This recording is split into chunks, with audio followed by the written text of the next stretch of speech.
Acrobatic trampoline. Hey guys, we're live.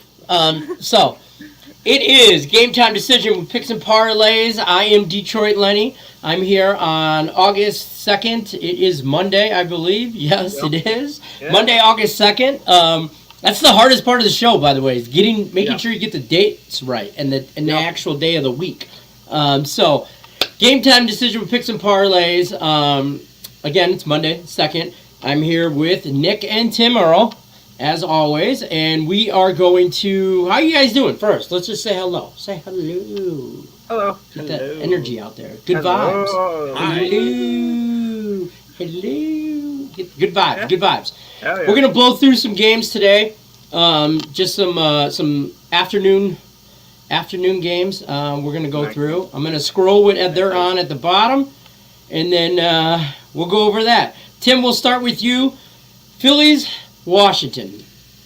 Phillies favored in Washington by about $1.20, and I got a total of 8.5. Where are you going with this one, Tim?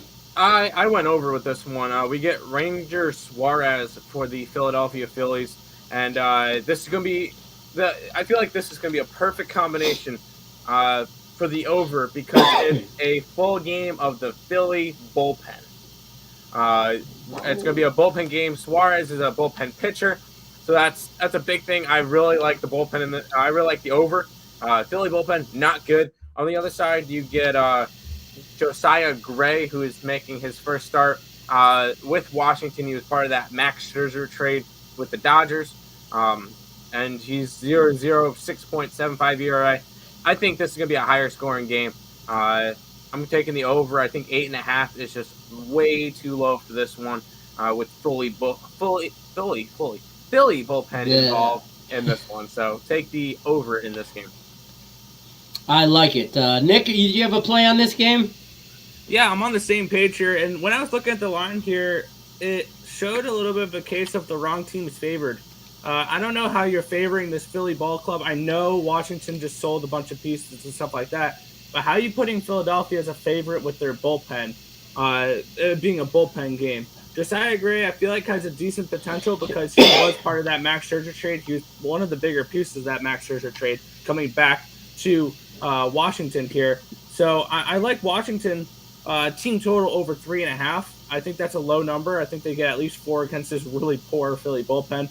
And this is a spot where I'm going to just take Josiah Gray out of the picture and the Philly offense out of the picture. Just need 4 runs from the Washington Nationals side. Perfect. All right, moving right along. Let's go to the Orioles at the Yankees. Yankees are huge favorite, minus 260, total of 9.5. Tim, we'll go right back to you. I know this might sound a little bit scary. I like the under in this game. Even with Jorge Lopez and Andrew Heaney pitching, the big thing is this Yankee team has not been able to hit. In their last 10 games, I believe the most runs they scored is 4.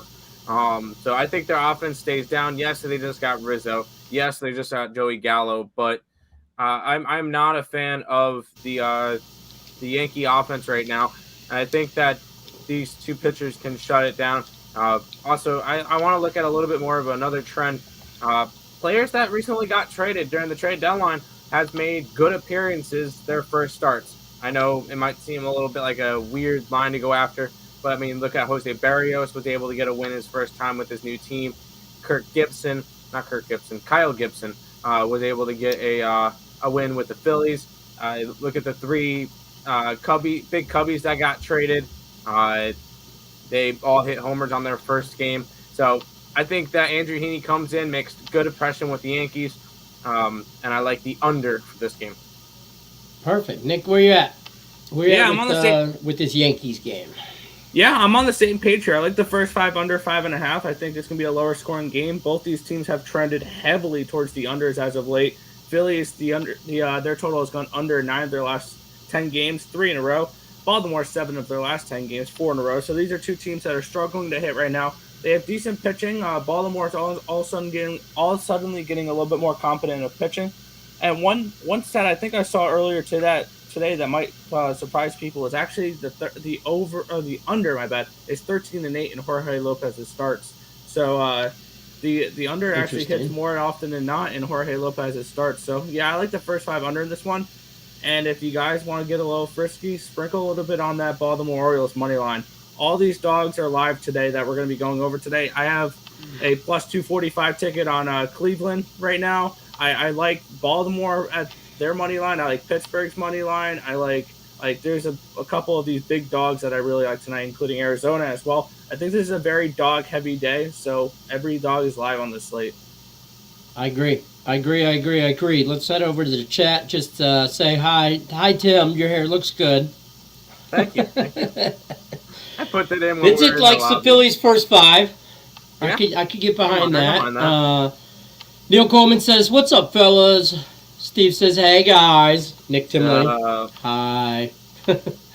Lake Show's in the middle, putting in a 15-team parlay, but he wanted to stop by and say hello. Gloria says hello.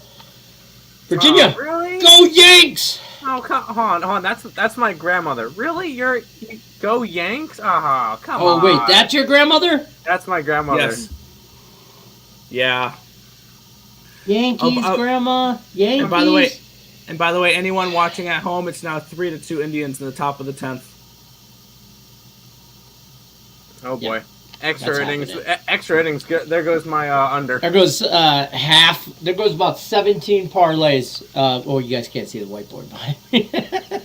I'm like pointing to the whiteboard. You guys can't see it. Literally, everyone was on Toronto today, and I do not understand why. I think they were just way overpriced on this game, to be completely honest. Robbie Ray was good, but he's not that good. Right. Ernest says he's on Seattle Mariners. Perfect segue. I get behind all that. I mean, hey, I can get behind that. Blue Jays, I think the Blue Jays are an overvalued team. I think they're overrated. I don't think they're that great. And Grandma says hi. We should say hi, gentlemen. Hi, Okay. Grandma. Well, she didn't say hi. She said go Yanks. She did, yeah, she said go Yanks. And to me, that's like the opposite of hi. And, I mean, I'm just saying. So, but go. I'm not saying it. Hi, Grandma. Nope. I'm not. Nope. I'm not saying the other thing. I'm not saying that either. So let me. Yeah, you can ground us and put us in timeout all you want, Grandma, but we're not saying that. We're not doing it. All right, where are we at? Where we leave off? We left off with Seattle. Let's roll right into the Seattle game. Seattle at Tampa Bay. Tampa Bay's a huge favorite, minus 210. You got a total of about 9. Tim, where you at? You know what? Nick said a lot of dogs. This one's my dog of the day. I like Seattle. Tampa Bay is coming off of a Sunday night baseball game, which I love to fade that Sunday night game, even though Tampa Bay did stay in Tampa and Seattle had to travel. I just really like Seattle for this one. You're getting them at a big plus money price tag, plus 191 right now. I got them at a bad line, I guess. I got them in the plus 170s. But Chris Flexen is the third most profitable pitcher this year. The Seattle Mariners are 13-6 when he starts. Only players that he's behind is one of his teammates, Logan Gilbert, and then this mediocre guy, Casey Mize or whatever. Come on, I knew it was coming. Low blow. That's like low-hanging fruit. I'm sick over here. I got a cold, and you hit me while I'm down. Oh, geez. 5-2 now. Home run. Let's go. You know what? There goes my freaking under. I mean, I still have the 9, so if Toronto doesn't score, that might be nice, but dang, there goes my bad feeling about my under now. But no, I'm on Seattle. Okay. The entire way today. Nick, where are you headed with this game? Do you have a play on the Seattle-Tampa game? No, but I have a heavy lean towards the dog here. I didn't get around to betting this game at all. Last night I was actually looking more towards the Rays, to be completely honest, when they were minus 155. This morning they ballooned all the way up 50 cents to minus 205. The only place I could look after that is Seattle. Personally, I did not get to this game, but if I had to bet it right now, once again, going with the dog here. I actually have I did this morning. With the 6 lines that were available, I took $1 and put a parlay of all 6 of the dogs together. $1 to win $528. That's a good start with Cleveland right now. So I think all these dogs are live, and I put my money behind that. So yeah, I like the dogs here. I lean towards Seattle. Did not get involved with this one. I respect that. Put your money where your mouth is, kind of thing. Let me ask you guys this though. We're talking about Seattle, and I just thought about is Chris Flexen like one of the most undervalued, Underrated. underrated? Absolutely. I really don't want to say underrated because I think people know his talents, but as far as handicapping goes, he is. I think one of the reasons he's one of the most profitable pitchers, the same reason Casey Mize is they're never favored. No, they're always a dog. To win. They're always a dog. Yeah, they're always a dog. And Seattle might just, they're a better, Northwest team than the Tigers are, but, they're like the Tigers of the Pacific Northwest or whatever they are. Yeah. I don't know. Well, the Mariners are the number, I think, 2 most profitable team in baseball behind only the Giants. And then it's not even close for third. So, right. Yeah, that also has something to play with it. Seattle's a very profitable team by themselves. So you're getting 2 of the most profitable pitchers on a team that's the most profitable in the MLB. So, yeah, I understand that completely. Perfect. All right, it's just not me then. I'm not just going crazy. Let's talk about the No, I love Pirates the in Mariners. Milwaukee.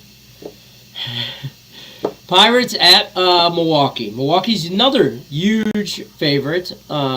And we're looking at, they're like 216 to 220, depending on the book you get it at. You got a total of 9. Tim, we're going to head back to you. You got a play on this? I don't. No. I looked Took a up knee on this one? I took a look at this one. If anything, it might be a lean towards the over. You get Eric Lauer for the Brewers and Bryce Wilson for the Pirates. Not 2 pitchers that really scare me for an under. So if anything, I might lean towards the over in this game. But once again, I'm not a fan of the Pittsburgh side right now, especially Pittsburgh on the road. Milwaukee's way too big of a favorite to me to even be slightly interested because they're minus 220 right now, and their run line is a minus 121, and I don't lay minus money on run lines. That's just one of my rules. So, no, this is just not a game I was interested in. Fair enough. Nick, I got a feeling you're all over this. Yeah. Stop me if you heard this one before. No. Stop me if you heard this one before. I like the dog in this game. This is another live dog, guys. Knock. Who's there? The dog. That's who. Yeah, the dog is always live here. I got them team total over 3.5. This is another spot where you get a big dog, and their team total is a little low. So I do like the team total over for the Pittsburgh Pirates in this spot, and I don't mind the money line as well at plus 200. So I think that's always worth the sprinkle as well. Fair enough. For our last game of the night, we're going to go for San Fran at Arizona. San Fran's another huge favorite at minus 203 to 210, 200, 210, depending on the book. And you got a total of 9.5. Where, Tim, you have a play on this game? I do not. You stayed off of this one too. I stayed off of the that last one two, too. right? If anything, it would have been a lean towards the Giants, but obviously because the Giants are humongous favorites. But once again, not laying minus 200 with them, even though Desclafani has been fantastic this year. And I'm not laying a minus 136 on the run line. So, if anything, Right. The only option for me for this one, I believe it's the adjusted run line. You can get the Giants minus 2.5 runs at plus 110. That's the only option for this game for me. But ready for Nick to be crazy and tell you to go and bet the underdog? Ready, set, and go, wow, Nick. way to completely throw me under the bus there. Yes, I like the dog in this game. Tim, You know why? That was mean, Tim. That was mean. All these favorites today are way overvalued. I'll tell you the prices I have Got to for be these put in the games. box. Yeah, looking at this game, I had San Fran around a minus 155. So we're seeing San Fran at, a minus 210 now, 205? They're 50 cents too expensive. Back to the other game with Pittsburgh. I had Pittsburgh priced around a plus 175. You're getting plus 200. I like that value. I had Seattle around a plus 170, and you're seeing them at plus 190. There's value on them. I see the Orioles here at plus 2. They should be plus 200 according to my numbers. You're getting them at plus 230. There's value on all these dogs tonight. I think that all these favorites are extremely overpriced. So I like the Arizona Diamondbacks here, first 5 in this spot. Taylor Widener is probably one of, if not the only Arizona pitcher I can trust that's not named Merrill Kelly. I mean, he's Oof, one of that's a big leap. There's Merrill Kelly and there's Taylor Widener, the only two profitable pitchers this season for the Arizona Diamondbacks. The Diamondbacks are 4-4 when Widener starts you up $257 backing him this year. So I like the Arizona Diamondbacks here. This is a little bit of a letdown spot, I believe, for San Fran. They did this when they played Pittsburgh after they played the series against the Dodgers. They just came off a series against the Astros, the best team in baseball, other record-wise, other than them. So this is another spot where they just played the Astros, and now they're going to Arizona to play the Diamondbacks, and I think it's going to be a little bit of a down spot here. I think Arizona steals game number 1. Fair enough. Let's head back over to the chat real quick, see what's going on. It looks like a good old-fashioned go Mets, go Mets, go Mets, be nice to Grandma kind of thing. With Grandma, Bobby Brown. That's our grandfather, yep. Is that your grandfather? Yep, well, that's your prerogative, sir. That is your prerogative, but no. There we go. That's better. I guess I can get behind nice. If I'm gonna choose a Yankee team, I will go Mets instead of Yankees. You mean a New York team? Yeah, that's what I said. No, you said a Yankee team. So anyway, on the Mets. If we look at it real quick, I mean the only spot I could see is going towards the Mets. I mean they're a minus 158, so I'm not gonna lay that money line. If anything, maybe lay the run line because Taylor McGill has been fantastic since he's come to the majors. He's a 1-0 with a 2.04 ERA, and he's pitched in like 6 or 7 games at this point. He's been a solid piece of this Mets rotation. So if anything, I'm leaning towards that Mets run line, but I didn't get to it just because I didn't really do enough research on it. Fair enough. Yeah, and I think Marlins just announced their pitcher like within the last. Jesus Luzardo. Yeah, like within the last 30 minutes or so. I think the Marlins next year are going to be sneaky because their rotation with Sandy Alcantara, Pablo Lopez, Trevor Rogers, and Jesus Luzardo could look kind of dirty.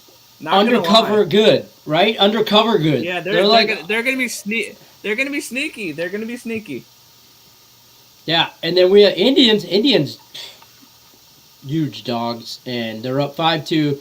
Bottom of the 10th. Love it. Can they just finish the game? I really just end it, right? I want my under to hit at this point. What was the under? 7.5 or 8? 9. 9. I believe it. I got it at a 9. You can have one more run. Yeah, you can have one more. Hopefully Emmanuel Clase can finish it out here. There you go. You have one more. I got it at a 9. So a little bit worrying there, but yeah, we'll figure it out. Seattle with the points. Yeah, Seattle with the run line. It's just a matter of what kind of But what kind of juice you want to lay. Yeah, the big thing is with us is I like to just lay that hit the like button like Ali said. But with Seattle, if I like them, I'm just gonna take them on the money line because if I'm taking a dog, I think they're just gonna win outright. I'm not gonna bet on them to lose by 1 run because that's essentially what you're doing when you're taking that plus run line. Right. They could lose by a run and whatever, but no, I'm after the big money, the money line. That's fair. Quentin, hit the like button. Yeah, do it. What's up, fellas? Took 4-week hiatus away from Sportsman because I went cold. Yeah, there you go. Hey, nothing wrong with that. Bounced back yesterday with the Yanks money line, Phillies money line parlayed them. Thank God. Loving the Mets tonight. What do you think? We kind of just went over that, so hopefully that was helpful. Here's a little link for you. Might have some useful information on there. Probably, probably more from the Mets fans than the Yankees. But I'm just saying, there's some useful information on that channel. It's an Earle Sports Bet channel. They always drop good information. I'm not up that early for you guys' daily show, but I do watch it. That's my time in between watching it and morning when starting. I watch that show. I will say that I do get some useful information out of that show. So I appreciate that. USA minus 12.5. Don't mind that. I'm going to say no. Sorry. I don't pay attention to that. I don't pay attention to the Olympics. Yeah, but what I'm going to do is I'm going to wait. I'm going to wait a little bit tonight. I'm probably going to bet this an hour before the game starts and hope it gets up to 13.5, 14.5, 15, and take Spain with as many points as possible. I think they keep this game close. So I think USA ends up winning, but I think that it stays close enough. I like all 4 favorites in the quarterfinals to advance. Perfect. There you go. A little Olympic info for you. See, dropping knowledge, folks. Pirate Brewers first 5 under 5.5. Nick. I lean I'm going to towards the defer over to more. Nick. I'm gonna lean more He's towards gonna the over. see. I have the team total for Pittsburgh, so I'll go over. Yeah. But I would go full Looks game. like Diamondbacks pitcher will give up runs. San Francisco bats are too hot. We'll see. I mean, They we'll said see. that about Eli That's why Morgan. they play the game. Yeah, they said that about Eli Morgan. He went 6 innings and only gave up 2 runs. And he left on a 2-run shot, so. Yeah. There is no reason to apologize in any way, shape, or form. You still like the Mets? Just went back to my roots. Yeah, I can respect that. There were no Mets when she was growing up, so there was only Yankees, so she didn't really have a choice. Yeah, you kind of had to make do with what you had back then. I get it. I understand. What's the Phillies over? The Phillies over 8.5. Yes. How do you about the Phillies over? Good. I like it. I like the Philly over. Yeah, as we went over, I'll recap it real quick. Phillies are starting Suarez, and that's a bullpen piece. So it's going to be Philly bullpen the entire game. So over. There you go. Let's see what else we got here. Tim, you got some big cojones there, they say. Thank you. Appreciate it. Oh, Nick, you too. Both of you. And then sometimes it's better to overthink games. I agree. I went through that. Actually, I talked to Allie about this not too long, probably about a month and a half ago, and I felt like I was really, just analysis paralysis kind of thing. Overanalyze, analyze. But at the end of the day, we all do that. Go with what the numbers say, and whatever the numbers say. The numbers don't lie. They don't lie. And at the end of the day, you can prepare for a game all you want, do all the research you do. The game still has to happen. Any given Sunday, one of my favorite movies, football movies. But that's why they play the game. So that's going to do it for us, though, for Game Time. Thank you, everybody, for stopping by. Hopefully you got some good, useful information out of that. Hi, Grandma. I appreciate you stopping by. We will be here back tomorrow. Game Time decision, 3 o'clock Pacific, 6 o'clock Eastern. Allie Burns will be here with you guys tomorrow, though. We'll see you guys tomorrow. Hope you got some good information out of there. That'll do it for us for Picks and Parlays. You guys take care.